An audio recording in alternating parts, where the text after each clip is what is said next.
Buenos días a todos los que no lleváis conmigo desde las pruebas de sonido. Quiero deciros lo que estaba comentando a los compañeros con respecto a esta clase de hoy. Esta clase de hoy es una clase base para que comprendáis la jurisdicción contencioso-administrativa, los recursos administrativos, contenciosos administrativos y el procedimiento en sí, ¿vale?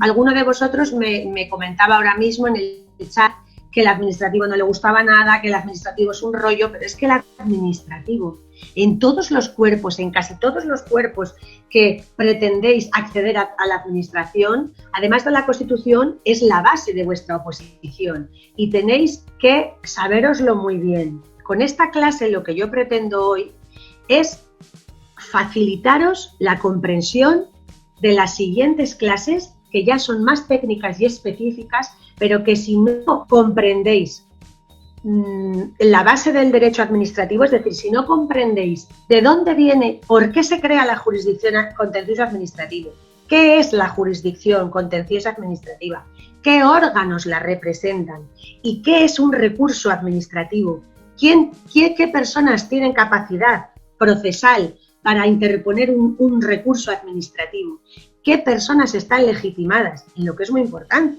estoy convencida de que que hay muchos que no sabéis. ¿Qué diferencia hay entre capacidad procesal, capacidad para ser parte, legitimación? Pues todas esas cosas las vais a aprender hoy y os van a servir para poder comprender un montón de cosas, y estoy segura de que esta clase os va a gustar mucho, porque es como cuando de repente te dan el chip y dices, ¡ay!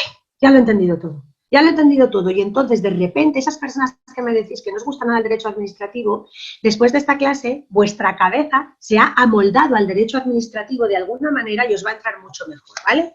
Bueno, pues vamos a ver. En la clase anterior hacíamos referencia al hecho de que desde que la humanidad vive en sociedad, los jefes de los pueblos, los reyes y los faraones, en todas las civilizaciones antiguas y modernas, hasta hace relativamente poco tiempo, acumulaban en su misma persona los tres poderes, y entonces sus gobiernos ejercían la administración de sus territorios con mano férrea, sin ningún tipo de control ni opinión que se opusiera a sus mandatos. Y en este afán desmedido de poder y en función de la fuerza de sus ejércitos, conquistaban territorios de otros reinos, imponían tributos a sus gobernantes u obtenían vasallaje a cambio de protección. Durante la Edad Media, el hecho de que los agravios contra algunos derechos civiles, tales como el honor, la ideología o la propiedad, pudieran ser dirimidos con las armas, evitaban que se acudiera a desencadenar una guerra en los sectores,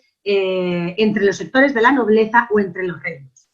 Entre los muchísimos acontecimientos históricos a este respecto de la jurisdicción contencioso-administrativa, solo os voy a destacar uno: la celebérrima Jura de Santa Gadea, donde don Rodrigo Díaz de Vivar, como alférez real de Castilla, tomó juramento de expurgación al rey Alfonso VI de León y de Castilla. Y en este insólito pasaje histórico, el que en buena hora ciñó espada, transformó el santo recinto en un paradigma tribunal de apelación ante un acto de autoridad ejecutado por el rey por la vía del imperio.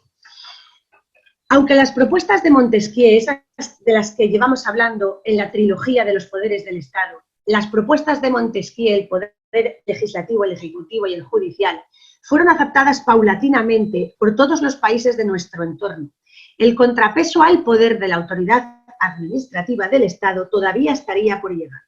En el siglo XIX, España estaba sumida en un caos administrativo, tanto en el fondo como en la forma, con una autoridad administrativa parapetada de una pesada burocracia y con un ineficaz funcionariado, que sumía a la sociedad española en un estado de derecho esperpéntico y que con tanta exactitud, ironía e ingenio recoge Mariano José de Larra en su celebérrimo artículo «Vuelva usted mañana», o en sus cartas escritas desde las Batuecas por el pobrecito hablador a su amigo Andrés Ni por esas, donde las Batuecas representan el apartamiento de la realidad, el pobrecito hablador a los administrados y Andrés ni por esas simboliza la indiferencia nacional.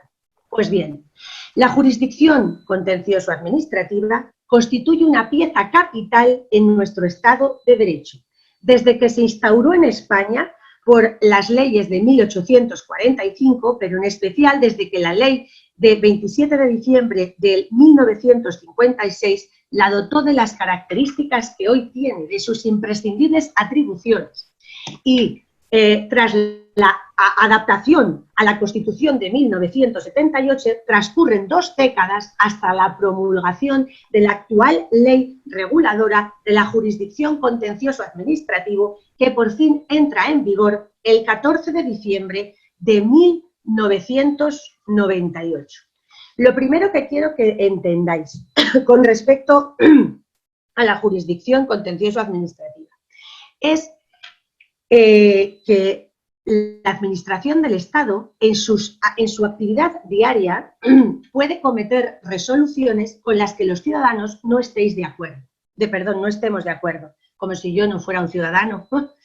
Entonces, nosotros los ciudadanos tenemos que tener mecanismos de defensa hacia la administración para que no ocurra, como os he contado, en nuestros antepasados, que venga aquí uno por la fuerza y nos digan, usted tiene que estar ahí sentado 27 horas seguidas en el banco de enfrente de su casa. Pero bueno, ¿yo por qué? ¿Usted quién es para mí decirme eso que atenta contra mi libertad? ¿Vale? Entonces, tenemos que tener en cuenta que los ciudadanos tenemos un mecanismo de defensa ante la imperatividad de la administración. Con la administración me refiero, que nosotros ya lo hemos estudiado, a la Administración General del Estado, a la de las comunidades autónomas y a la periférica, la de las entidades locales, las islas, los municipios, ¿vale? Todo es la administración. Pues bien, los recursos administrativos es uno de los medios que ponen las leyes a los administrados, que somos nosotros, frente a las actitudes ilegales o los errores administrativos. La revisión de los actos administrativos, la revisión de aquellos actos que hace la administración con los que no estamos de acuerdo los ciudadanos, podemos llevarla a cabo o bien por la propia administración a través del recurso administrativo ante la propia administración pública que ha dictado esa resolución, o bien a través de los tribunales, es decir, a través del recurso contencioso administrativo, a través de la jurisdicción contenciosa administrativa. Si queréis, os lo voy a poner en la pizarra, que os gusta mucho esto de la pizarra. Esto que os acabo de decir os lo voy a poner en un pequeño esquema, porque es una base que considero muy importante para que me sigáis entendiendo todo el rato. ¿Vale? ¿Por qué no se me abre ahora la pizarra? Ah, sí, ya está. Entonces, os digo, la revisión, ¿vale? La revisión de los actos y disposiciones de la administración con los que los ciudadanos no estamos de acuerdo, esta revisión tenemos dos vías para llevarla a cabo. Una, a través de la propia administración, con lo que denominamos el recurso administrativo frente a la propia administración pública que ha dictado el acto, ¿vale? Y la otra sería a través de los tribunales mediante el recurso contencioso administrativo. ¿Cómo lo haríamos? A través de la jurisdicción contenciosa administrativa, ¿vale? ¿Lo entendéis así? Por un lado tenemos el recurso administrativo a través de la propia administración y por otro lado el recurso contencioso administrativo a través de la jurisdicción contenciosa administrativa, ¿vale? Espero que hayáis entendido esto porque es una base súper importante para que me sigáis. Y os voy a poner un ejemplo por si acaso no me lo habéis entendido. Hace poco yo he tenido un caso, además, en el despacho. Una que era opositora de magisterio ya aprueba su oposición y resulta baremada. erróneamente baremada según ella, ¿vale? Una chica. Y entonces, ella, cuando salen las listas, lo primero que puede hacer es recurrir frente a la propia administración que ha determinado ese baremo. Como esa administración la sigue diciendo que su baremo es 5, me lo invento, y ella cree que su baremo es 8, lo que hace es acudir ya a la vía contencioso-administrativa para que un tribunal contencioso-administrativo dirima entre quién tiene la razón, si la administración que la barema con 5 o la alumna ya funcionaria que cree que su baremo es un 8. A que así lo entendéis mejor. Siempre en el derecho administrativo, en el procedimiento administrativo, tenéis que tener en cuenta que hay que agotar la vía administrativa para acudir a la contencioso-administrativa. Primero, reclamamos ante la propia administración que ha dictado el acto o disposición con el que nosotros estamos disconformes y una vez que hemos agotado esa vía y nos siguen sin dar la razón, acudimos a la contencioso-administrativa. ¿Bien? Bueno, pues ahora, la manera de estructurar esta clase es muy fácil porque solo vamos a coger dos conceptos. De un lado, la jurisdicción contencioso-administrativa, sabiendo cuáles son los órganos que se encargan de recepcionar los recursos de los ciudadanos contra las administraciones públicas, y en la segunda parte de la clase lo que vamos a hacer es saber quién tiene capacidad y legitimación para interponer recursos administrativos y contenciosos administrativos. ¿De acuerdo? Muy facilito. Y con esta clase vais a poder contestar un montón de preguntas del test, solo con tener un concepto general de esta clase. Ya lo veréis. Vamos allá. La jurisdicción contencioso-administrativa viene regulada en la Ley de la Jurisdicción Contencioso-Administrativa 29/1998, ¿vale? Y entonces, esta ley lo que viene a decirnos es que trata de regular los conflictos de las administraciones públicas que están sujetas a derecho administrativo. Lo primero que tenemos que saber es qué administraciones públicas están sujetas a derecho administrativo según la ley reguladora de la jurisdicción contencioso administrativo. Muy fácil. La Administración General del Estado, la Administración de las Comunidades Autónomas, la Administración Local y las entidades dependientes o vinculadas a estas anteriores. ¿Qué órganos se encargan de llevar a cabo estos conflictos? Muy fácil también. Vamos a la pizarra otra vez. Estos órganos, que son súper fáciles y que los vais a ver ahora, ¿vale? Os los tenéis que aprender, ¿vale? Con sus competencias respectivas. El saber las competencias respectivas es un poco rollo, ya lo sé, pero hay que sabérselo. Pero yo, sin deciros todas las competencias, porque estaríamos aquí 2 horas, os voy a dar unos pequeños truquillos para que acertéis la pregunta que os van a hacer en el examen. Vamos primero a los órganos que dirimen estos conflictos de las administraciones públicas y los administrados y las administraciones públicas entre ellas, como luego veremos. Y vamos a empezar por arriba. Primero tenemos la Sala de lo Contencioso Administrativo del Tribunal Supremo. Daros cuenta que vosotros ya estáis, vuestra cabeza ya está moldeada a todo esto porque lo hemos dado en la clase anterior, en el Poder Judicial, ¿os acordáis? Ya hemos hablado de que el Tribunal Supremo estaba compuesto por una serie de salas, entre ellos la Sala de lo Contencioso Administrativo. ¿Veis cómo todo vuestro temario está interrelacionado? Vale, pues arriba de todo, en la cúspide de la pirámide jerárquica de la jurisdicción contencioso administrativo, tenemos la Sala de lo Contencioso Administrativo del Supremo. La siguiente, la Sala de lo Contencioso Administrativo de la Audiencia Nacional. También nos la sabemos ya, ¿os acordáis, verdad?, de la clase anterior. La siguiente, la Sala de lo Contencioso Administrativo del TSJ, el Tribunal Superior de Justicia de la Comunidad Autónoma. Por debajo encontramos los juzgados centrales de lo contencioso administrativo. Y por fin, por debajo del todo, están los juzgados de lo contencioso administrativo. ¿Vale? Estos son los 5 órganos, ¿vale? Los 5 órganos y además que los aprendemos así, en orden de pirámide jerárquica, ¿vale? Arriba del todo tenemos la sala de lo contencioso administrativo del Supremo, por debajo la de la Audiencia Nacional, por debajo el TSJ de las comunidades autónomas, que completa la pirámide jerárquica en las estructuras regionales de la jurisdicción, por debajo los juzgados centrales de lo contencioso administrativo y por debajo del todo los juzgados de lo contencioso administrativo. Y ahora, a continuación, al analizar las competencias de cada uno de ellos, vamos a ver cómo, según van ascendiendo en rango jerárquico, adoptan competencias cada vez de mayor importancia. Quito la pizarra para ahora explicaros otra vez.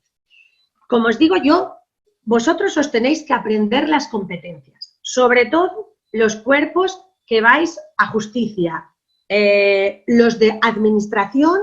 Con estas pequeñas pistas que yo os voy a dar, creo que vais a tener más que suficiente. Porque veréis, yo os voy a explicar un poco las competencias de cada órgano para que no las confundáis. Empezamos por los juzgados que están más abajo, ¿vale? Las competencias de los juzgados contencioso administrativo. Y dice la ley, esto lo encontráis en la ley de la jurisdicción contencioso administrativa, creo que están en los artículos 6, 7, 8 o algo así, en los primeros artículos. No sé si es el 6 el que habla del juzgado, ahora mismo no lo recuerdo.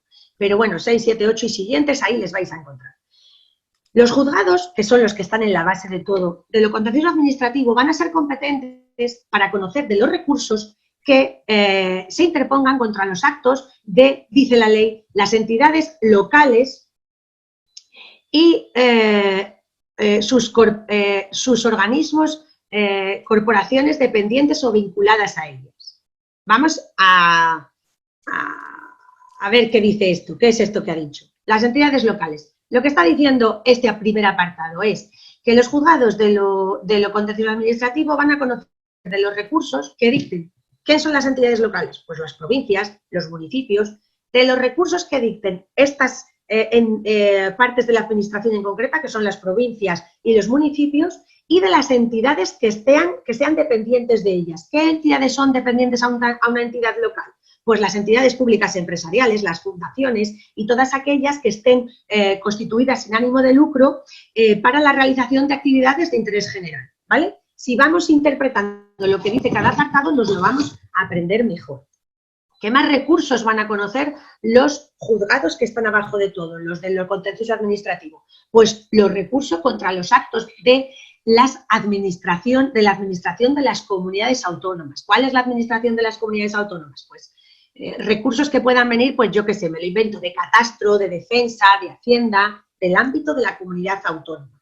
Y entonces la ley en este apartado incluye una serie de especialidades, ¿vale? Y habla en concreto de las cuestiones de personal, de aquellas disposiciones que dicte la administración de las comunidades autónomas que tengan que ver con cuestiones de personal, salvo el inicio de la extinción salvo el inicio o la extinción de los funcionarios de carrera. A continuación veremos el porqué. No os preocupéis, aunque ahora creáis que no entendéis nada, porque luego os voy a poner en la pizarra las claves para que distingáis cada competencia. Seguidamente dice la ley con respecto a los juzgados que están en la base de lo contencioso administrativo, que también van a conocer de los recursos frente a los actos o disposiciones de la administración periférica del Estado y de las comunidades autónomas contra actos de los organismos o corporaciones de derecho público. Entonces, yo os digo esto y no entendéis nada. Decís, joder, ¿esto qué hago? Me lo estudio de memoria y cuando me lo pongan en el test ya no sé ni lo que es. Pues esto es muy fácil, porque esto lo que os está queriendo decir este apartado es lo siguiente, que se va a conocer por el tribunal, por el juzgado y lo contencioso administrativo, de los recursos que dicten quién son la administración periférica. ¿Os acordáis? pero si lo hemos dado nosotros en clase, ya lo hemos estudiado. Son el delegado del gobierno, el subdelegado del gobierno, en las islas el Consejo Insular y el Cabildo. Pues de todos esos actos o disposiciones que digan todos estos señores, la territorial, efectivamente, ya sabéis, ya os expliqué, era la periférica, ahora llamada territorial. Efectivamente, Francisco, muy bien. Todos estos señores de la administración, antes llamada periférica y era territorial, contra los actos de los organismos o corporaciones de derecho público. ¿Qué es una corporación de derecho público? Pues una mancomunidad, un consorcio, ¿vale? ¿Veis qué fácil? Pero es que continúa como atribución de los juzgados de lo contencioso administrativo, diciéndonos la ley, que también contra actos, conocerá de los recursos contra las disposiciones o actos de esta misma administración territorial o periférica, que la llama esta ley, en materia de extranjería. Facilísimo. Lo que dicta en materia de extranjería el delegado del gobierno, el subdelegado, el consejo insular, el cabildo insular, siempre va a la base de toda la pirámide contencioso administrativo. Y luego habla de que también conocerá de las impugnaciones por contra actos de las juntas electorales de zona. Las de zona son las que están en los juzgados de primera instancia de un municipio. Normalmente las juntas electorales de zona son las que están en los pueblos que tienen partido judicial, en los pueblos cabeza de partido, ¿vale? Y luego os explicaré por qué os hago esta distinción. Y luego habla de que también conocerá de las autorizaciones para las entradas y registros en aquellos domicilios que necesiten de la autoridad para llevar a cabo actos de ejecución forzosa por parte de la administración. Y, en último lugar, habla de que también se llevarán a cabo la autorización, en estos juzgados, la autorización o ratificación judicial de las medidas que adopten las autoridades sanitarias que se consideren urgentes para la salud pública e impliquen la restricción de los derechos. Esto estoy segura de que no se os va a olvidar. Fijaros qué fácil. Los juzgados que están abajo de la organización contencioso-administrativa, ya os he dicho las competencias que tienen. Y es muy fácil porque ya no las vais a confundir con las demás. Vamos a continuar con los juzgados centrales de lo contencioso administrativo. Yo no os voy a decir todas las competencias de todos, porque si no, como os digo, no podemos avanzar. Solo os voy a dar unos trucos. Los de los centrales de lo contencioso administrativo tienen, por ejemplo, como competencias actos dictados por ministros y secretarios de Estados sobre materia de personal, excepto las excepciones que contemplan la ley. Y luego os diré por qué os hago esta matización. Y, en definitiva, la resolución de los actos de los organismos centrales de la Administración General del Estado. El truco para que acertéis estas preguntas es que los recursos de menor importancia los va a juzgar siempre el órgano que está en la base de la pirámide jerárquica. Y cuando vamos subiendo de jerarquía, sube también la importancia de la materia objeto del recurso.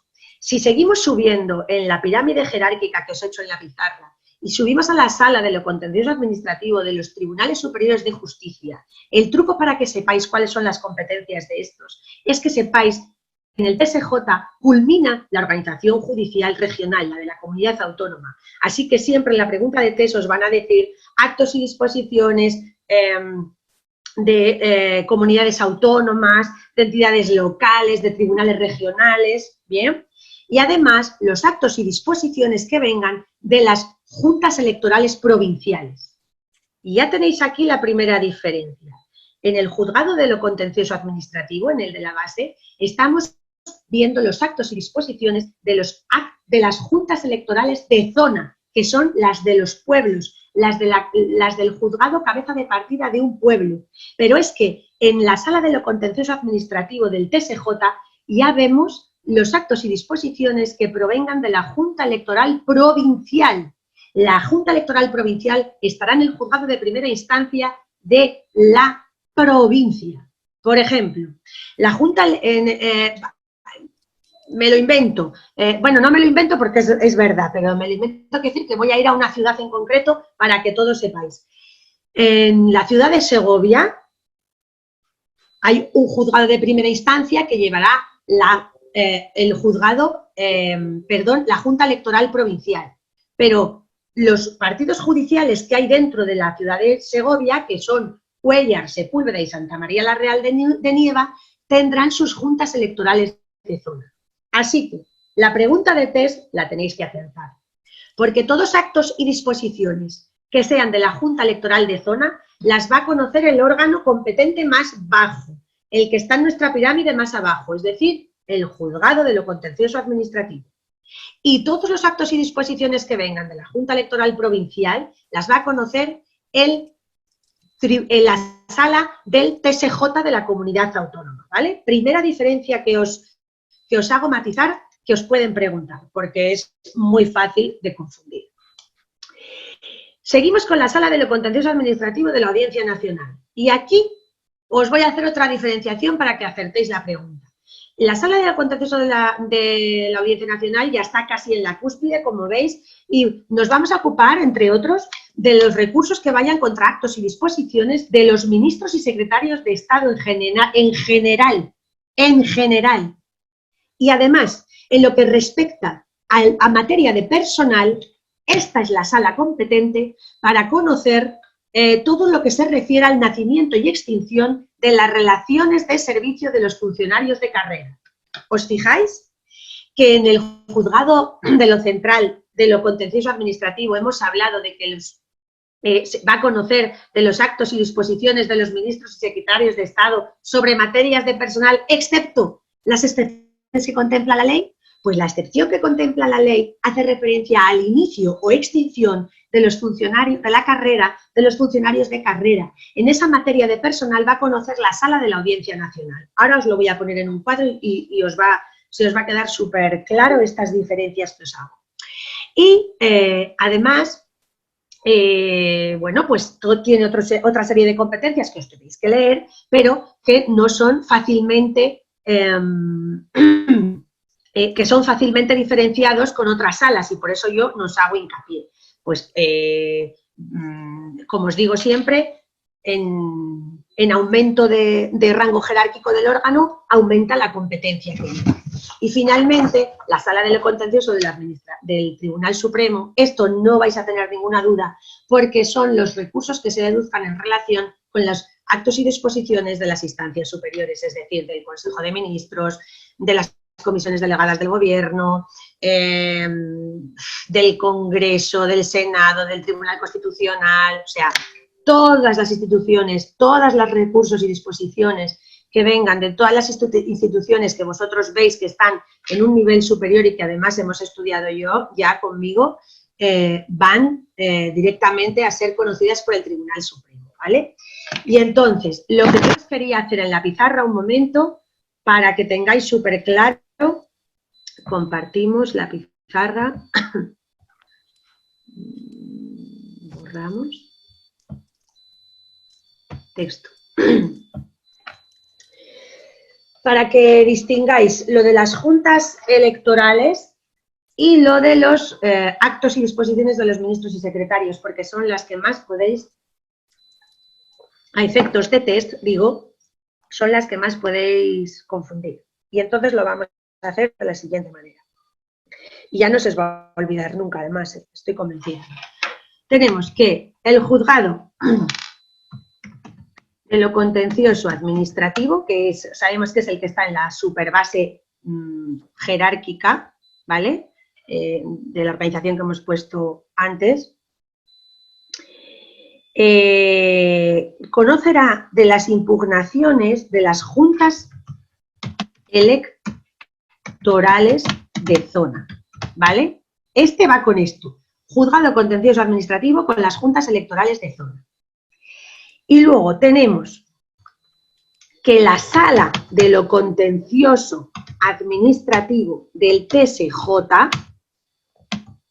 va a conocer de los actos y disposiciones de las juntas electorales provinciales.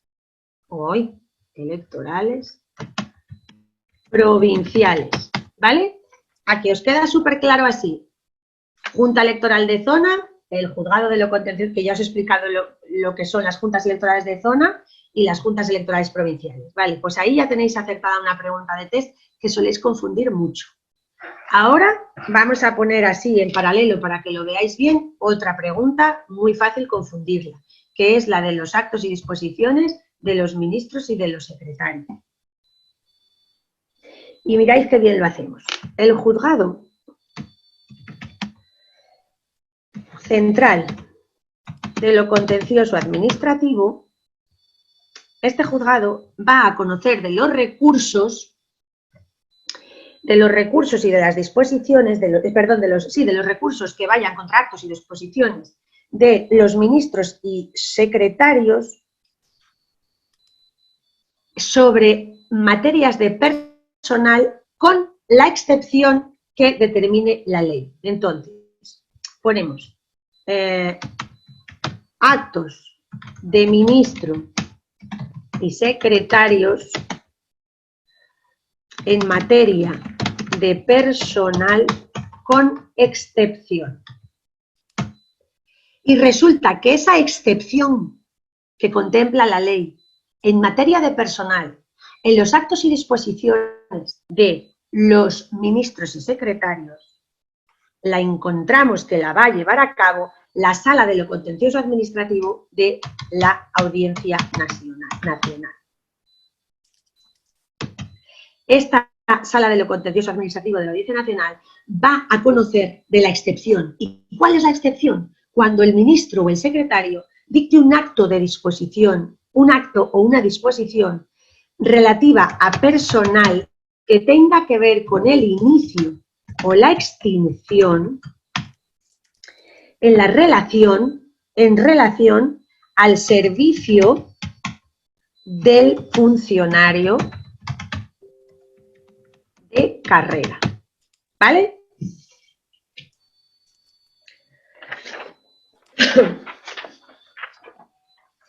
Miradlo bien por si tenéis alguna duda. Lo quito porque supongo que ya lo habréis puesto, si no me preguntáis.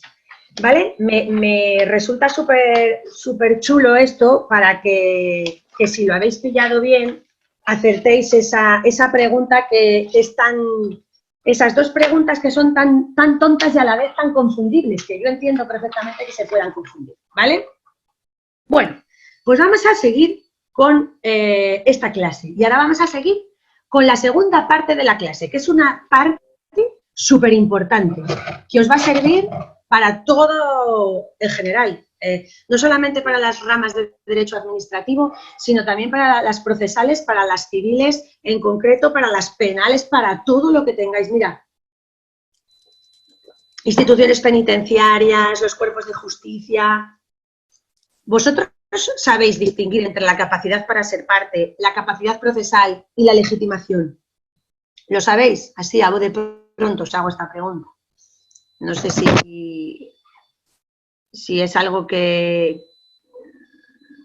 Mira, pues muy bien.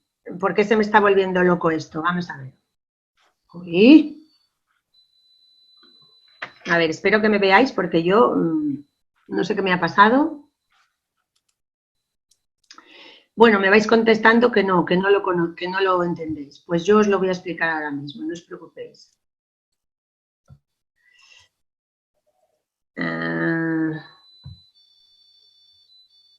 Esperad porque es que no sé qué ha pasado, que se me ha ido esto. ¿Vosotros me veis y me escucháis bien? ¿Ya?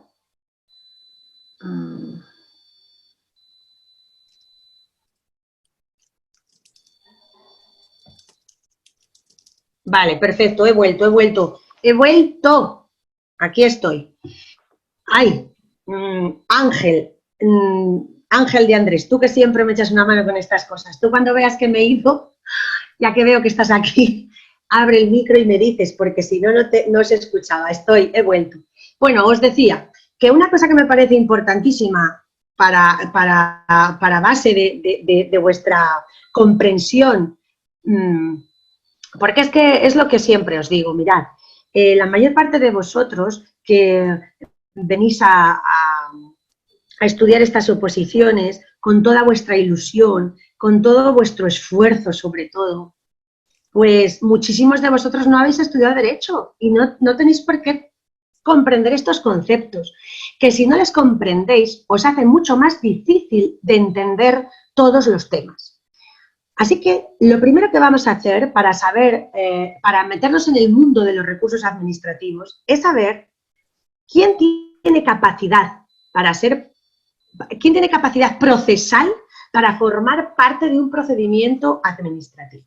Y para ello, primero vamos a distinguir lo que es la capacidad para ser parte de la capacidad procesal de la legitimación. Y empiezo. La capacidad para ser parte es la que tiene todo el mundo que tenga capacidad para ser titular de derechos y obligaciones. Ejemplo. Todos nosotros, los que estamos aquí, tenemos capacidad para ser titulares de derechos y obligaciones. Incluso aquellas personas que, por desgracia, todos vamos a conocer algún caso, si no es en nuestras familias, en algún amigo familiar o de amigos, todas esas personas que tienen las facultades mentales deterioradas o que empiezan a tener sus facultades mentales restringidas, todas esas personas también tienen capacidad para ser parte, también son titulares de derechos y obligaciones. ¿Cuántas personas han tenido que ser declaradas incapaces por tener un deterioro cognitivo que le impide gobernar en sí mismo su persona y sus bienes, pero precisamente tienen pisos, tienen inmuebles, tienen tierras, así de personas, y tienen capacidad de ser titulares de derechos y obligaciones? Sin embargo, esas personas no tienen capacidad procesal. La capacidad procesal es la capacidad que tienen aquellas personas para realizar actos jurídicos válidos en el transcurso de un procedimiento. El declarado incapaz que tiene capacidad para ser parte, es decir, para ser titular de derechos y obligaciones, tiene que ser, sin embargo, representado en un juicio, es decir, para poder tener capacidad procesal, para poder realizar actos que tengan una intervención jurídica y causen un efecto procesal, el incapacitado judicialmente tiene que estar representado en juicio por su tutor o curador conforme a la sentencia de incapacitación, o en el caso de los menores, por quien ejerza la patria potestad o en su caso la tutela o la curatela. Y por fin la legitimación. La legitimación la tienen aquellas personas que ejercitan en un juicio la aptitud de hacer valer su derecho. Es el titular legítimo de ese derecho. Os voy a poner un ejemplo. Yo, por ejemplo, sí, por supuesto, Concepción, capacidad procesal la tienen todas aquellas personas que tienen capacidad de realizar actos jurídicos con validez en el transcurso de un proceso. Y os he puesto el ejemplo del declarado incapaz, el que no tiene sus facultades cognitivas, el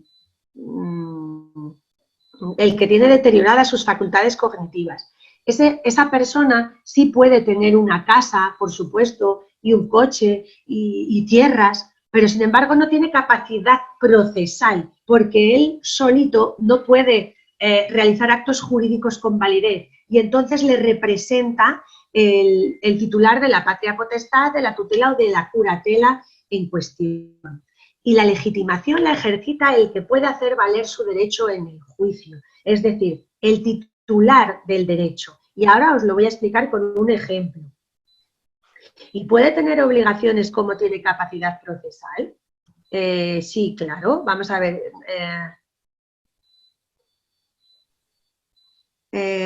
¿Se escucha muy bien ahora? Antes no. Ah, ¿no me habéis escuchado algo? Bueno, si no me escucháis, por favor, decirlo, porque lo importante es que me escuchéis siempre.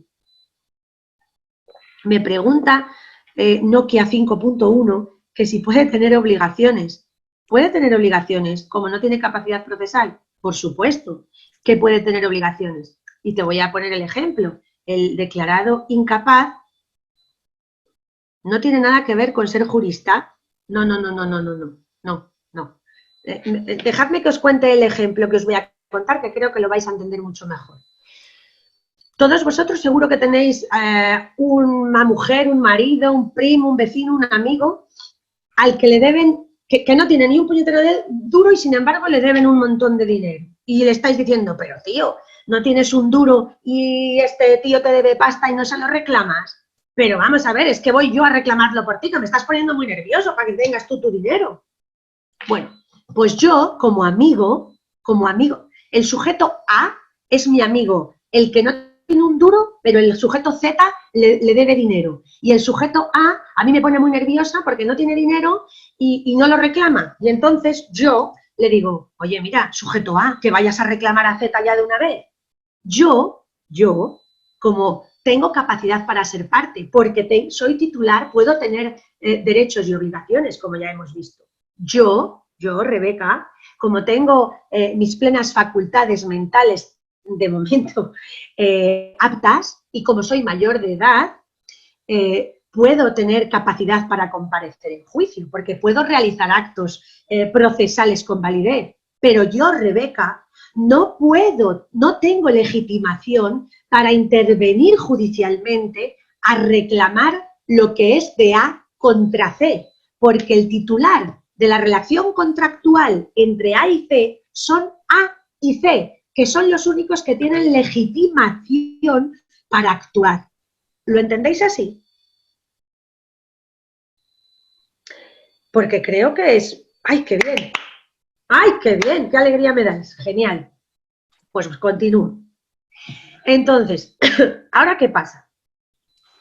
Y aquí viene la pregunta de test de este tema. El artículo 6 de la Ley de Enjuiciamiento Civil nos habla de la capacidad para ser parte en los procedimientos en general. Y el artículo 18 de la Ley de la Jurisdicción Contencioso-Administrativa nos habla de la capacidad procesal para ser parte en la jurisdicción contencioso-administrativa. Y el artículo 18 de la Ley de Jurisdicción Contencioso-Administrativa nos dice, además, tienen capacidad procesal para ser parte en un proceso contencioso-administrativo, además de los que dice el artículo 6 de la Ley de Enjuiciamiento Civil, los que yo digo, pim, pam, que ahora vamos a ver. Entonces, si a mí me preguntan en un test, según el artículo 18 de la Ley de la Jurisdicción Contencioso-Administrativa, ¿quién tiene capacidad para ser parte? Y me plantan entre los supuestos uno de los que contempla el artículo 6 de la Ley de Enjuiciamiento Civil, también es, ¿vale? Luego os lo voy a explicar en los test porque os he hecho una pregunta para que lo entendáis perfectamente. Entonces, mi misión ahora es enseñaros quién tiene capacidad para ser parte según el artículo 6 de la Ley de Enjuiciamiento Civil y quién tiene capacidad para ser parte, además de esos que vienen en el artículo 6 de la Ley de Enjuiciamiento Civil, según la Ley de la Jurisdicción Contencioso-Administrativa. Sabiendo que la materia de la Ley de Jurisdicción Contencioso-Administrativa está regulada por esta ley que ya hemos aprendido al principio de la clase, que regula las especialidades de la jurisdicción contencioso-administrativa, pero supletoriamente, como todas las ramas, se regulará en todo lo no regulado se regulará por la Ley de Enjuiciamiento Civil, ¿vale? Entonces, la Ley de Enjuiciamiento Civil es como la base que todos tenemos que tener ahí, por si acaso. Os voy a pedir que me deis un segundo porque necesito beber agua y se me ha acabado, ¿vale? Dadme un segundo que enseguida vuelvo.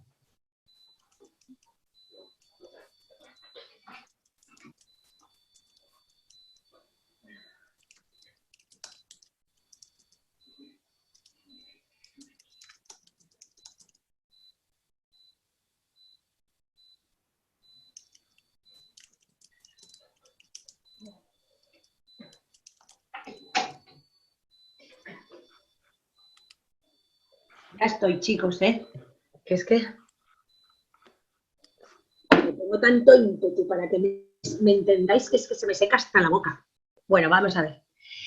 Entonces, vamos a comenzar con el artículo 6 de la Ley de Enjuiciamiento Civil. ¿Quién tiene capacidad para procesar, para intervenir? Las personas físicas. Eso no alberga duda, todos sabemos lo que son personas físicas, pues todos nosotros. El concebido no nacido para todos los efectos que les sean favorables. Pregunta de test. súper importante. El concebido, ya sabemos todos lo que es. El concebido no nacido es el bebé que llevan algunas mujeres dentro de su barriguita, que ha sido concebido por el fruto del amor entre un hombre y una mujer, pero todavía no ha nacido, ¿vale? Ese es el concebido no nacido.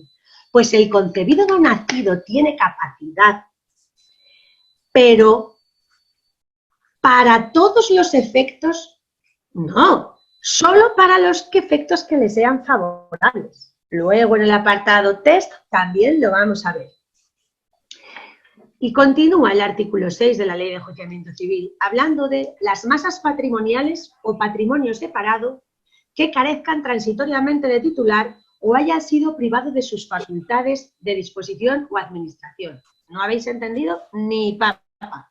Masas patrimoniales, ¿qué son? Un conjunto de bienes patrimoniales. Pues, por ejemplo, una casa de campo, un garaje en Madrid y una retroexcavadora. Eso es una masa patrimonial.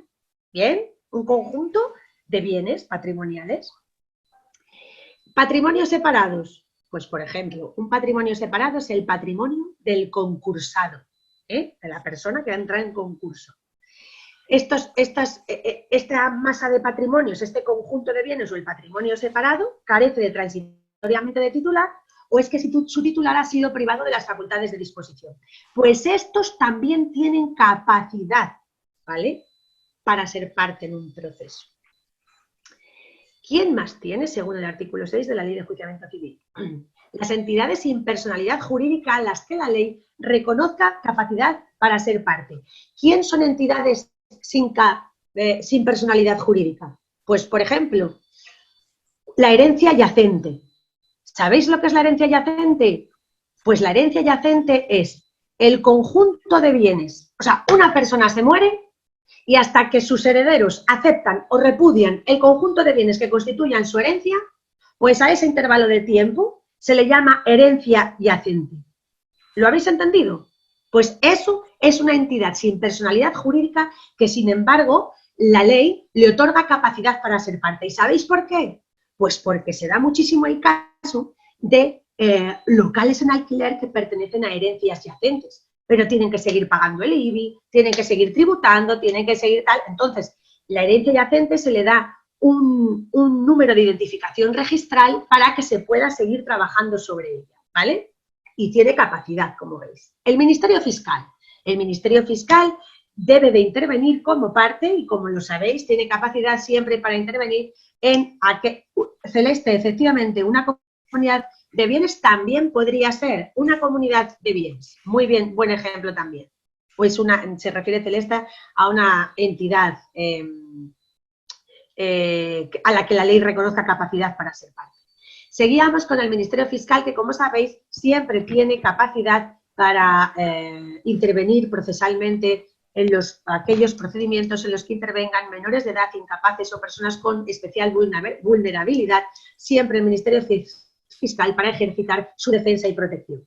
Y continúa el artículo 6 hablando de los grupos de consumidores y usuarios afectados por un hecho dañoso que sean determinados o fácilmente determinables. Y para que puedan demandar, estos grupos tienen que estar representados en el proceso la mayoría de los afectados. Esto lo entendemos todo. También hace referencia al artículo 6, que tiene capacidad las entidades habilitadas conforme a la normativa europea para ejercitar la acción de cesación en defensa de los intereses colectivos y de los intereses difusos de los consumidores y usuarios. Esto es otra cosa que no hemos entendido ni papa, pero es facilísimo. Lo que quiere decir aquí es la acción de cesación, lo que pretende, a lo que se dirige esta acción, es a que se condene al demandado a cesar en una conducta y a prohibir su realización futura. Por ejemplo, imaginaros que yo tengo una casa en Madrid yo soy la dueña del suelo y del vuelo, como sabéis. Cuando yo tengo una casa, no me refiero a un edificio de propiedad sujeto a propiedad horizontal, sino a una casa. Yo tengo como un chalet, para que lo entendáis, una casa en Madrid, ¿no? Y entonces soy dueña del suelo, del vuelo y del subsuelo. Y me llega el Ayuntamiento de Madrid y me levanta el subsuelo y me construye unas alcantarillas ahí debajo de mi casa, que me salen unos olores y unos efluvios que te quieres morir. Y entonces yo digo, perdone usted, pero es que esto yo creo que es una conducta arbitraria por parte no solo del Ayuntamiento de Madrid, sino de la empresa constructora que se ha venido aquí a acabarme el suelo y bueno, monto un pollo que lo flipas, lo llevo al tribunal y la acción que ejercito es la acción de cesación, ¿vale? Contra, porque yo soy la dueña de una finca privada y el Ayuntamiento de Madrid se me ha puesto a levantar ahí el subsuelo para meter unas alcantarillas. Pues la acción de cesación pretende que el ayuntamiento deje de hacer esa conducta y para que se la prohíba realizar en el futuro, por si alguna vez con el cambio de política y de alcalde se le ocurre otra vez venir a levantarme el subsuelo. Entendidísimo perfectamente, estoy seguro. Vale, pues ya os habéis aprendido una materia fundamental del derecho que os pueden preguntar en todas las oposiciones, porque es, además, como una base importantísima para todas las ramas del derecho, no solo en la jurisdicción contencioso administrativa. Pero es que además de estas personas que acabamos de estas personas y estos entes que acabamos de nombrar y que nombra el artículo 6 de la Ley de Enjuiciamiento Civil, el artículo 18 de la Ley de la Jurisdicción Contencioso Administrativa nos dice que además de los que nombra la Ley de Enjuiciamiento Civil, podrán tener parte en el proceso de la jurisdicción contencioso administrativa otros dos tipos de grupos. Primero habla de los menores de edad para la defensa de aquellos derechos o intereses legítimos cuya actuación les esté permitida a estos menores de edad por el ordenamiento jurídico sin la necesidad de que estén asistiéndoles sus tutores, sus titulares de su patria potestad o de sus curadores. ¿Qué quiere decir esto? Os está diciendo, y esto es una pregunta de test que se puede, vamos, a la que se le pueden dar 500.000 vueltas, os está diciendo, fijaros lo que os está diciendo, es que os está diciendo que pueden ser sujetos, o sea, que pueden tener capacidad procesal para ser parte en un procedimiento de la jurisdicción contencioso administrativa los menores de edad, pero no en cualquier situación, sino solamente para la defensa de sus derechos e intereses legítimos cuya actuación le esté permitida por el ordenamiento jurídico que lleven a cabo sin la asistencia del titular de su patria potestad, su tutor o su curador. La diferencia entre el tutor y el curador que existe es muy simple. Dependiendo del grado de discernimiento de las personas, la sentencia de incapacidad nombrará un tutor a aquellas personas que tengan menor grado de discernimiento y un curador a las que tengan mayor grado de discernimiento, ¿vale? Que por si no sabíais lo que era la curatela, la figura del curador, pues también os lo enseño. Vale, y la otra excepción que contempla el artículo 18 de la Ley de la Jurisdicción Contencioso Administrativa, además de estos menores que os digo, para la defensa de sus intereses legítimos, pero siempre que el ordenamiento jurídico les haya permitido la no asistencia de ir de la mano con su papá y su mamá o con su tutor y su curador, pues además de estos, la Ley de la Jurisdicción Contencioso Administrativa permite también que puedan ser, que tengan capacidad para ser parte en el ordenamiento jurídico de lo contencioso, en el procedimiento de lo contencioso administrativo a los grupos de afectados, las uniones sin personalidad o patrimonios independientes autónomos, entidades aptas para ser titulares de derechos y o al margen de sus estructuras formales cuando lo declara expresamente la ley. Hasta luego, o sea, no he entendido, es que no he entendido nada. ¿Esto qué quiere decir? Grupos de afectados. Muy fácil. Tú fíjate lo fácil que es para lo difícil que nos lo ponen. Porque es que yo a veces digo, pero no ha podido el legislador, en vez de meterme este párrafo infumable, que es que mis pobres opositores van a decir, yo con esto no puedo, en vez de decir grupo de afectados, uniones sin personalidad o patrimonios independientes autónomos, entidades aptas, pero ¿qué me estás contando? Un grupo de afectados simplemente es los vecinos de un barrio afectados por un mismo hecho. Todos los vecinos que tengo yo aquí ahora, de repente, nos vamos a ir a la calle porque tenemos un un hombre orquesta a las 5 de la mañana, todo el día ahí con el bombo, el platillo, un día así y otro también. Pues nosotros, todos los vecinos que tengo yo aquí, somos un grupo de afectados. ¿Y sabéis por qué somos un grupo de afectados? Y la ley, de manera excepcional, nos pone capacidad para ser parte, porque nosotros, si no, no la tendríamos, porque nosotros no tenemos un NIF, no estamos constituidos como una persona jurídica ni como nada, simplemente somos unos vecinos afectados por un hecho dañoso. Eso es un grupo de afectados. Uniones sin personalidad o patrimonios independientes autónomos. ¿Qué son uniones sin personalidad? Pues muy fácil. Uniones sin personalidad son una unión de varias empresas que se dedican a distintas cosas que se unen temporalmente para la ejecución de un contrato. ¡Cha! Ya está. Y entidades apta, ¿y qué dice? Vale, grupos de afectados, los vecinos afectados por el del bombo, uniones sin personalidad, que son un grupo de empresas tal, patrimonios independientes o patrimonios independientes autónomos. Patrimonios independientes autónomos.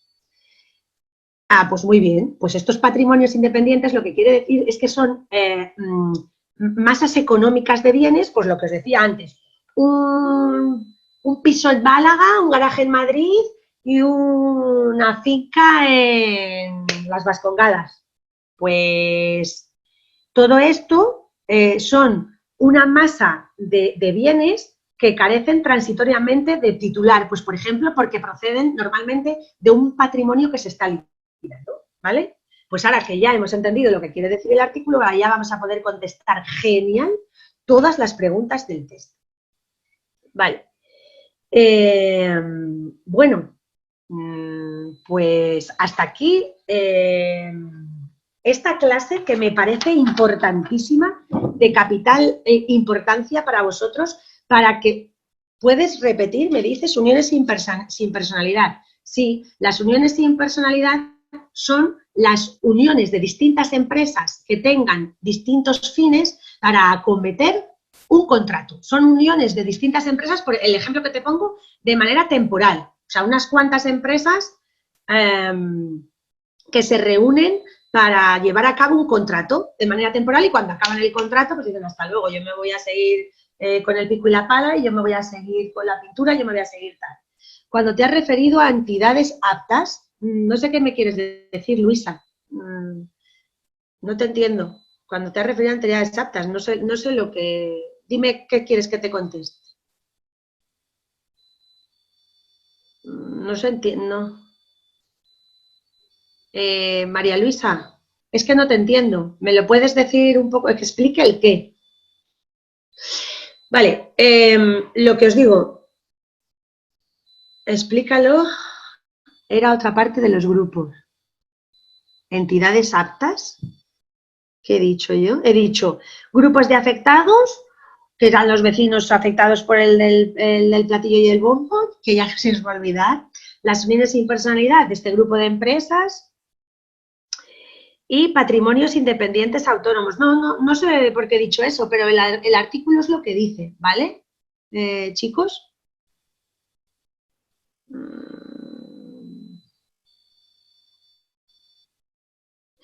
Un ejemplo de los casos en los que los menores de edad tienen capacidad procesal en la jurisdicción contencioso-administrativa. Pues mira, eso es un ejemplo que no te puedo poner porque tiene que ser el ordenamiento, o sea, a ti, a efectos de test, lo que te interesa es la coletilla. Para que tú aciertes esa pregunta, tienes que saber que el ordenamiento jurídico le debe de haber autorizado al menor de edad a realizar esa conducta sin ir de la mano con su padre, su madre, su tutor o su tal. Quiere decirse que en leyes especiales encontrarás ejemplos, ¿sabes? Pero yo ahora mismo, pues yo qué sé, no me lo voy a inventar para no inducirte a error. Pero a mí lo que me interesa es que sepas la coletilla para aceptar tu pregunta de test, ¿vale? Bueno, lo que os quería decir, vosotros fijaros qué tema tan apasionante hemos visto hoy también, ¿eh? Qué tema tan bonito, qué chulo y cuánto hemos exprimido una materia que a priori, como me decíais muchos, es horrible y sin embargo ya no es tan horrible. Finalmente quiero concluir esta exposición con una reflexión acerca de las personas físicas que encarnan los poderes del Estado, y en especial las de la jurisdicción contencioso-administrativa, por la singular incidencia que tienen sobre el día a día de los ciudadanos. Y lo quiero hacer con el Evangelio de San Mateo, que recoge la respuesta de Jesucristo a sus discípulos con ocasión de la inquietud de estos sobre la prelación entre ellos. Y entre comillas, sabéis que los jefes de los pueblos los tiranizan y los grandes los oprimen. No será así entre vosotros. El que quiera ser grande entre vosotros, que sea vuestro servidor. Y quiero haceros esta reflexión extensiva a vosotros, que aspiráis a obtener un lugar en la administración del Estado, para que siempre, siempre tengáis presente el espíritu de servicio que deba primar en vuestras actuaciones. Bueno, pues vamos al test. Ay, pues muchísimas gracias, desde La Rioja. Además he estado yo hace poquito, antes de todo esto, he estado yo por allí, me lo pasé pipa. Os lo agradezco muchísimo. Mira, a colación de esto de estas comentarios que me ponéis, ya sabéis que yo siempre les pido a marketing que me den los comentarios que hacéis en estas encuestas que os dan, y bueno, pues a mí vuestros comentarios son lo que me hace, sin duda alguna, prepararos las clases como las preparo, porque al final vosotros me decís, es que nos motivas mucho, pero al final esto es una pescadilla que se muerde la cola, porque es que vosotros me estáis motivando a mí. Entonces, me han pedido un favor los compañeros, hay un montón de compañeros detrás de todo esto, vosotros solo me veis a mí, pero no os podéis imaginar la movida que hay detrás, ¿no? La cantidad de gente que trabaja para que todos vosotros tengáis facilidades para el acceso a vuestras plazas de funcionarios. Y sí que me han pedido que todas esas cosas tan chulas que ponéis de mis clases, a ver si las podíais poner en Google y en Facebook. Me han dado los enlaces para que os les pase y todo, pero no sé si no, luego os les escribo, porque ya sabéis que yo, en fin, Bill Gates. ¡Ah! Pero bueno, os estáis dando cuenta. Es que yo alucino conmigo misma, pero que os he puesto los enlaces con un copia-pega. Le he copiado el enlace antes de la clase y digo, esto no aguantará. Bueno, pues ahí los tenéis.